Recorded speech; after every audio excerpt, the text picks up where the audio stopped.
Madam President, distinguished members of the Court, it is an honor and a privilege for me to appear before you today on behalf of the Republic of South Africa. I wish to express my gratitude to the Court for convening this hearing on the earliest possible date to entertain South Africa's request for the indication of provisional measures in this matter. In our application, South Africa has recognized the ongoing Nakba of the Palestinian people through Israel's colonization since 1948, which has systematically and forcibly dispossessed, displaced, and fragmented the Palestinian people, deliberately denying them their internationally recognized inalienable right to self-determination and their internationally recognized right of return as refugees to their towns and villages in what is now the State of Israel. We are also particularly mindful of Israel's institutionalized regime of discriminatory laws, policies and practices designed and maintained to establish domination, subjecting the Palestinian people to apartheid on both sides of the Green Line. Decades-long impunity for widespread and systematic human rights violations has emboldened Israel in its recurrence and intensification of international crimes in Palestine. At the outset, South Africa acknowledges that the genocidal acts and omissions by the State of Israel inevitably form part of a continuum of illegal acts perpetrated against the Palestinian people since 1948. The application places Israel's genocidal acts and omissions within the broader context of Israel's 75-year apartheid, 56-year occupation, and 16-year siege imposed on the Gaza Strip, a siege which itself has been described by the Director of UNRWA Affairs in Gaza as a silent killer of people. As the Committee on the Elimination of Racial Discrimination warned on December 21st, hate speech and dehumanizing discourse targeted at Palestinians is raising severe concerns regarding Israel and other states' parties' obligation to prevent crimes against humanity and genocide in the Gaza Strip. This warning has been followed by a succession of warnings, including by 37 United Nations special rapporteurs, of the failure of the international system to mobilize to prevent genocide in Gaza. Today, we are joined in court by representatives of the Palestinian state, the Palestinians who work in the fields of human rights, including residents of Gaza who were in Gaza just a few days ago. They are some of the lucky ones who managed to get out of Gaza. Their future and the future of their fellow Palestinians who are still in Gaza depend on the decision this court will make on this matter. With the leave of the court, I now call upon His Excellency Mr. Ronald Lamola, Minister of Justice of the Republic of South Africa, to make South Africa's substantive opening remarks. I thank the agent of South Africa for his statement, and I now invite the Minister of Justice and Correctional Services for the Republic of South Africa, His Excellency Mr. Ronald Lamola, to take the floor. You have the floor, Excellency. Thank you, Madam President, and distinguished members of the court. It is an honor for me to stand here in front of you on behalf of the Republic of South Africa on this exceptional case.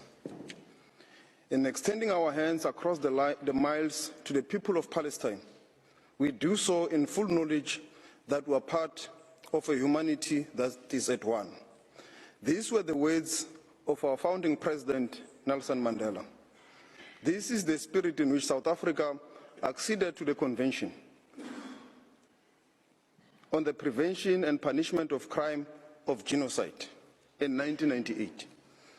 This is the spirit in which we approach this court as a contracting party to the Convention. This is a commitment we owe to the people of Palestine and Israelis alike.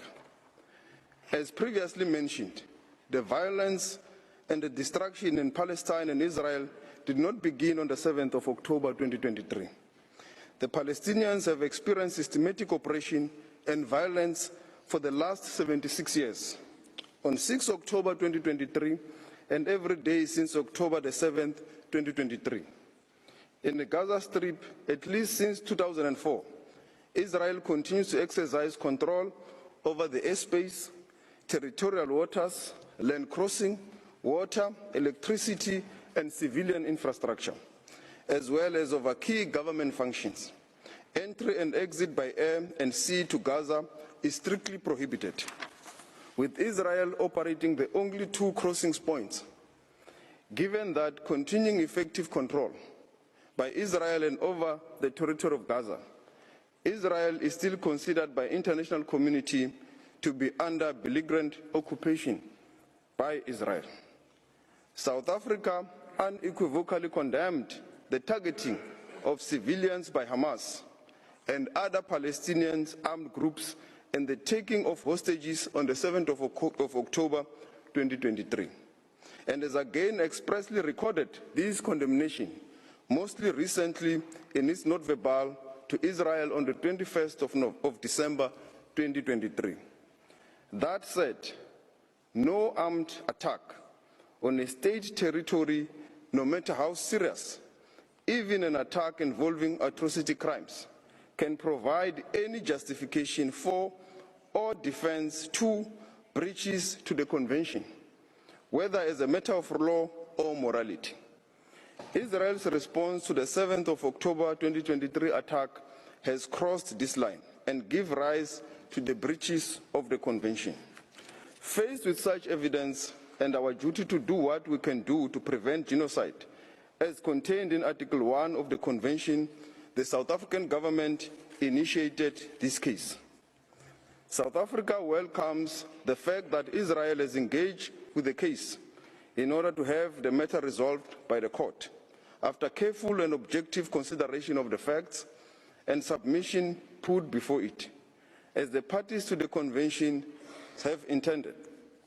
This hearing is concerned with South Africa's request to the court for the indication of provisional measures and will necessarily have a narrow and particular focus. I invoke the words of Martin Luther King when he said, "The arch of the moral of the universe is long, always bending towards justice."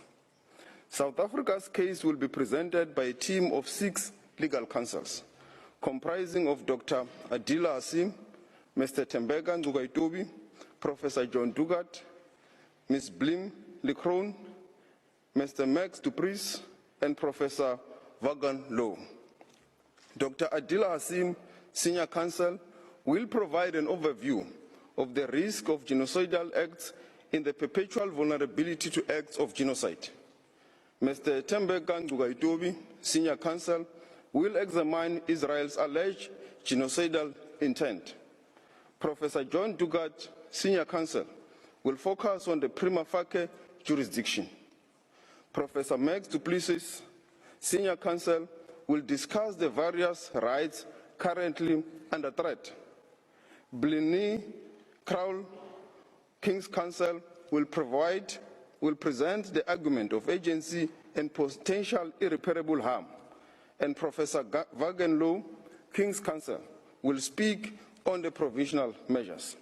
I now request, Madam President, the court to call on Dr. Hasim. I thank you. His Excellency, Mr. Lamola, and I now invite Ms. Adila Hasim to address the court. You have the floor, Madam.